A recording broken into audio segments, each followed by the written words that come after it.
every time we make a recursive call, we save on the stack at a minimum the return address to where the function needs to return where after the call is over. And therefore, if a list is very long and has a lot of elements present in it, this may run out of stack space, and we will not be able to make another call anymore because the stack will be exhausted. The memory reserved for the program stack may be exhausted by these recursive calls. How often that happens depends on your architecture. Typically, this is almost never the case, but in some cases, if your program is running inside, I don't know, a microwave, then it can be exhausted relatively quickly.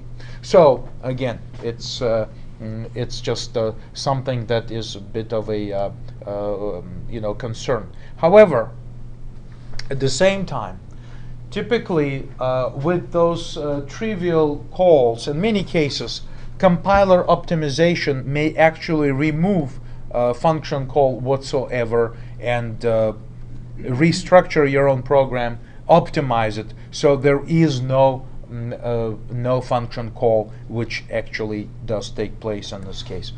But I will not go into that too far. My goal again is to essentially get through this presentation, and all code examples are here. Copy constructor. Should our node have a copy constructor? I think we mentioned it already that as soon as we begin to use pointers, a copy constructor is absolutely crucial to have. And of course, for your sanity and peace of mind as well. So let's demonstrate this. So if I have, let's start with blank screen here again. So again, so here are nodes, right? We construct our nodes, and they pointing to each other. So I'll just grab this as an example. And so I construct something that looks like a list. I really don't care. All right. So now, what if I took this node, somehow, node B, I have access to it in my main program, and what if I made a copy of it? The result of me making a default copy of it is that this extra node then will be pointing to here, right? Because it will be an exact copy. Whatever pointer here exists that copies to this node will be copied over here. I just made a physical copy of this object, and it will be using a pointer to the same thing. Do I want this? Maybe, maybe not. In most cases, maybe what I really want is that I still want to construct, say I have stored some data here, maybe a value of 5, right? I definitely want to manufacture a copy of my node with the same value, number 5. But at the same time, maybe what I really want is to make sure that the node, although the copy is made, let the user decide if they want to link it to the list. But this should be, the copy to begin with should be pointing to null. So essentially, yes, make a copy of the node, but the pointer should be pointing to null. The value is the same, but the data is the same. But the pointer is not the same, but rather is not part of the list. Because again, if we have this erroneous link into our list, it's not completely obvious how do we remove nodes, how do we insert other nodes. It's just going in the strange direction, this whole design. We don't want to overcomplicate this design. However, if I just go into my project, go into my node class, and say, let me have a copy constructor.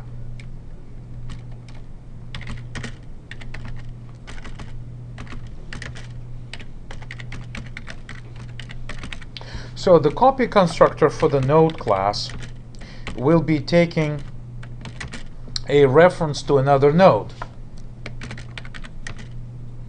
And perhaps it should be a constant reference, and we'll say other.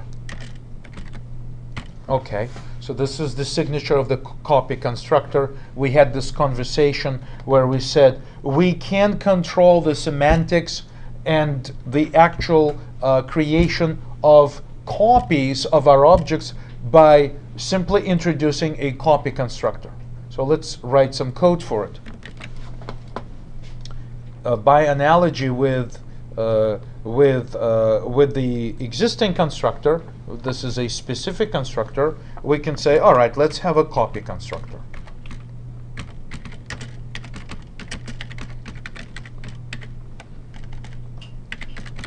Copy constructor, and then of course, again, the usual, syntax.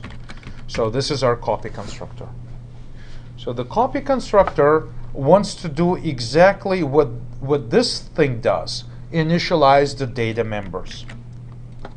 So we add the initializer list. But this time,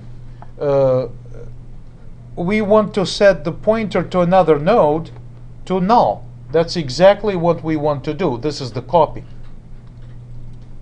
That's exactly what we want to do with our copy. So this is good. That's exactly what we want to do. For the data, we want to say other data, and just keep the data in place. So this is absolutely important that again we don't mess with the pointers when we make copies of our nodes. At the same time, it's useful to have copy constructor available, because I really want to be able to do this. For example, node D equals I don't know, node B, right? That's just copying. Let's make node D exactly the same as node B, right? Node B already exists, so it should be a no-brainer to create another node and take the value. So supposedly the data inside this node will be the same as this. However, this does not create any links under any circumstances. So for example, if I move this declaration down here, when node B already added to some list already, if I do it somewhere here, this should not be creating any dangers for already existing list, which I already constructed. So the list is already constructed. Later on, I want just to have another node and be it as exact copy of B. So the need for a copy constructor is absolutely crucial. Let's have a few words about the node class. So we have some data attributes. This is the payload. This is the pointer to another node. So we basically have the two data elements inside each box. Each box will contain those two elements as objects are created. Next, we have constructors. I don't have a destructor because our nodes really don't manage memory dynamically at all. So destructor has nothing to do right now. I really don't care about destructor. I don't need it right now. However, the copy constructor, since the pointer is used, wants to do its own thing. It has its own agenda to keep nodes, manageable as they're being created from already existing instances. So the insert is a very typical member function. It modifies the state of this node, this node and another node which is passed to it to insert. Remove does the same thing. It affects the state of our objects. However, the size does not change anything. It's almost like just a reporting function, like information only, or read only. If that's the case, then the convention is to add a const qualifier to our functions. This marks the function as constant.